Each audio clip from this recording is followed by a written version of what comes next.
कभी विचार किया है यहां पे किस लिए आया है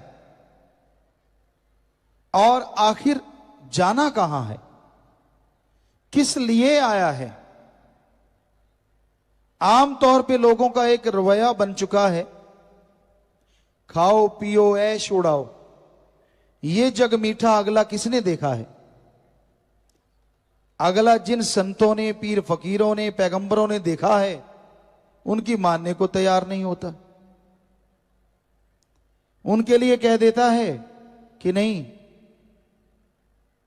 वो वैसे ही कहते हैं, फजूल की बात करते हैं, यूं ही कहते हैं, जबकि ऐसा नहीं है। तो भाई ये सोचो, आप किस लिए आए हैं, क्या आपका काम है और क्या कर रहे हो, ये जानना अति जरूरी है।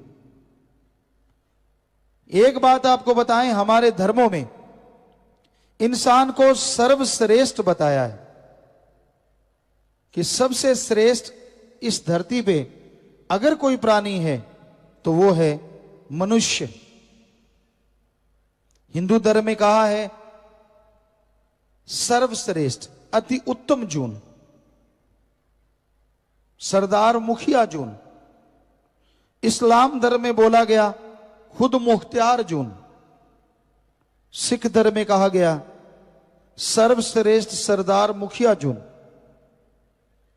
और इंग्लिश फकीर भी यही कहते हैं कि इंसान जैसा कोई दूसरा नहीं। पर सोचने वाली बात है कि इंसान ऐसा क्या कर्म करता है जिससे कहा जाए कि वाकई जो गुरुओं ने, पीर पैगंबरों ने, ऋषि मुनियों ने कहा है वो सही है, कि वाकई इंसान जैसा कोई नहीं है। देखते हैं आदमी और जानवर, पशु पक्षी में क्या फर्क है। अगर निगाह मार के देखें तो पशु पक्षी भी खाते पीते हैं और जानवर भी खाता पीता है। फर्क मात्र इतना है, इंसान जब चाहे, जैसा चाहे वैसा खाने की कोशिश करता है, और जानवर पक्षियों को जब मिल जाए, जैसा मिल जाए उसे खा के पेट भरने की कोशिश करते हैं। मकसद तो दोनों का एक ही है, मतलब तो दोनों का एक ही है, अपना पेट भरना, अपने लिए ताकत पैदा करना। तो घर परिवार जानवरों का घर होता है, घोंसले होते हैं पक्षियों के, उसी तरह आदमी का भी घर होता है। बाल बच्चे आदमी के, जानवर पक्षियों के भी होते हैं। फर्क क्या है? जीते जी जानवरों की मलमूत्र काम में आती है और मरने के बाद हड्डियां, चमड़ा सब काम आ जाता है। आदमी का जीते जी मलमूत्र संभालने में साइंटिस्ट लगे हुए हैं, कैसे संभालें, इतना बढ़ता जा रहा है। और मरने के बाद हड्डियां संभालने पे भी टैक्स लगता है। जाओगे वो पहले ही ले लेंगे, आजा आजा तू हमारा ग्राहक है, निकाल, कितने निकालेगा। तो हड्डियां समेटने में भी पैसा लगता है। तो इस लिहाज से देखें तो जानवर आगे हैं। पर शायद आदमी सोचे, साइंस में, विज्ञान में आदमी ने बहुत तरक्की करी है, सुख सुविधा के साधन बन गए हैं। तो साइंस ने कितनी तरक्की की है, गाड़ियां हैं, कारें हैं, क्या ऐसा पशु कर सकता है? ना जी ना, पशु नहीं कर सकता। पर आपको सुख सुविधा के साधन तो विज्ञान के नजर आ गए। पर अगर आज कहें कि आदमी बारूद के ढेर पे बैठा है, सारी दुनिया बारूद के ढेर पे बैठी है, तो गलत नहीं होगा। क्योंकि एटम, परमाणु, अणु, हाइड्रोजन जो बम बन रहे हैं, ऐसा खतरा जैसा आज आदमी को आदमी से है, क्या आदमी को पशु से हो सकता है? कभी नहीं हो सकता। सोच भी नहीं सकते पशु। तो फिर भी पशु आगे निकल गए, आदमी तो फिर पीछे रह गया।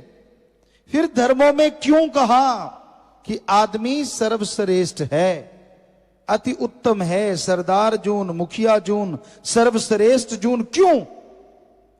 एक कारण है, आदमी इस मृत्युलोक में, इस घोर कलयुग में अगर चाहे तो भगवान को यहां वहां दोनों जहान में देख सकता है, जबकि पशु पक्षी चाहते हुए भी उसे नहीं देख सकते।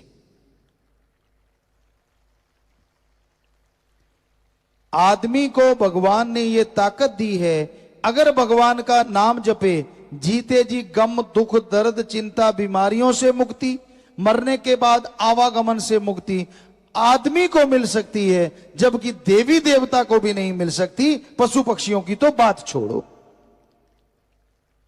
इसलिए आदमी को हमारे गुरुओं ने, ऋषि मुनियों ने, संत पीर पैगंबरों ने सर्वश्रेष्ठ कहा। अब आप खुद देख लो, क्या आदमी वाला काम करते हो? कभी भक्ति करते हो कि सारा दिन चुगली निंदा हथाई कर रहे हैं, इधर की उधर, उधर की इधर, इधर को उंगली लगाई लड़ दी, उधर के लगा दी? तो भाई ये कोई आदमियों वाले काम है? हमारे वेद शास्त्र, हमने सभी पवित्र ग्रंथ पढ़े, हिंदू धर्म के हमारे वेद शास्त्र, और जिनमें गीता रामायण महाभारत, चारों वेद, पांचवा वेद महाभारत को भी कहा जाता है, सारे धर्मों में यही कहा गया है जो हम आपको आज बताएंगे। 100% यही बात आती है कि आदमी कहलाने के हकदार तो ही हो अगर आदमी वाला काम करो, वरना शैतान से भी आप आगे हो। कई लोग आदमी सोया पड़े हैं, उनको मार दिया, किसी को तड़पा दिया, चंद नोटों के लिए किसी के बेटे को उठा लिया, भाई ने भाई को मार दिया। शैतान भी शर्मा जाता है, वो भी बच्चों पे हाथ नहीं उठाता था, आज आदमी शैतान का बाप बना हुआ है। अपनी मां की संभाल नहीं, अपने बाप की संभाल नहीं। कई लोग हमारे पास आते, गुरुजी प्रसाद दो। किस लिए भाई? मेरे मां बीमार है, उसकी मुक्ति हो जाए। हमने कहा ऐसा प्रसाद तो हमारे पास नहीं, जिसको दें वो मर जाए। आप मारना चाहते हो? कहता नहीं, वो टट्टी पेशाब चारपाई पे करता है। तो हमने कहा जब बचपन में तू करता था तब तेरी मां ने तो नहीं कहा कि इसकी मुक्ति कर दो? वो तो नहीं बेचारी बोली कि इसका रोज टट्टी पेशाब कर उठाना पड़ता है, दिन को भी रात को भी, कोई प्रसाद दे दे बेड़ा पार कर दे? वो तो नहीं बेचारी बोली। अब उसका तुझे उठाना पड़ गया, तो अब तू कहता है कि वो मर जाए। लानत है ऐसे औलाद पे। कहां चली गई हमारी संस्कृति? हमारे धर्मों में तो यही शिक्षा है। अरे बचपन में मां बाप टट्टी पेशाब उठाते हैं। हमारा धर्म, हमारे देश में यही संस्कृति है। जब वो बुजुर्ग हो जाएं तो उनके बेटे बेटियां उनके हाथ की लाठी बने और उनको बच्चों की तरह संभालें। यह है हमारी संस्कृति। ना कि उनको बूढ़ा कह के एक भूसे वाले कमरे में डाल दें, सूखा रोट खिलाएं। नहीं नहीं नहीं, मरने के बाद आप खर्चा करते हो, शर्म नहीं आती? जीते जी सूखे रोट दिए और मरने के बाद हलवा पूरियां खाओ जी, अपनी नाक का सवाल है। और जब वो जीते जी उनको नहीं खिलाए तब नाक किधर गई थी? शर्म नहीं आती? जिन्होंने बड़ा किया, पढ़ाया लिखाया, ठीक है उनमें अवगुण हो सकते हैं, तो वो भी आदमी, क्या हुआ अगर मां बाप है? उनमें भी अवगुण हो सकते हैं, उनमें भी बुरी आदतें हो सकती। आपकी नहीं बनती तो राड़ से बाढ़ अच्छी, अलग रहो, लेकिन उनको कभी बुरा ना कहो और उनकी सेवा से मुंह ना मोड़ो। जितना हो सके उनकी सेवा करते रहो। घर से सेवा शुरू करो, फिर करो समाज की सेवा। पर आज का युग ही ऐसा है। हमने देखा बुजुर्गों को बूढ़िया, डैनिया, इतने इतने गंदे नाम लेंगे भी। है तो तेरा ही खून, तेरा ही बाप है, तेरी मां है, क्या कह रहा है? शर्म नहीं आती तुझे? अपनी मां के लिए, बाप के लिए इतने निरादर के शब्द प्रयोग में लाता है। और मां बाप को भी चाहिए बच्चों को आशीर्वाद दें। एक उम्र होती है, वेदों में लिखा हमारे, वो तो 75 साल था, लेकिन आज की उम्र माने तो 50-55 साल। उसके बाद आपको संन्यास लेना चाहिए। बच्चों के कंधे पे सारा बोझ डालो कारोबार का, कि बेटा मैं बैठा हूं, काम धंधा संभाल, मेरे अनुभव की जरूरत पड़े तो मेरे से पूछ ले, वरना भाई मेरे से जैसा अच्छा बुरा हुआ कर लिया, अब तू जान। और खुद करो भक्ति, पर बुजुर्ग टांग अड़ाते ही रहते हैं, हटते नहीं। ऐसे नहीं ऐसे करो, ऐसे नहीं ऐसे करो। अरे इतनी कमजोर टांगे हुई पड़ी है, क्यों उड़ा रहा है?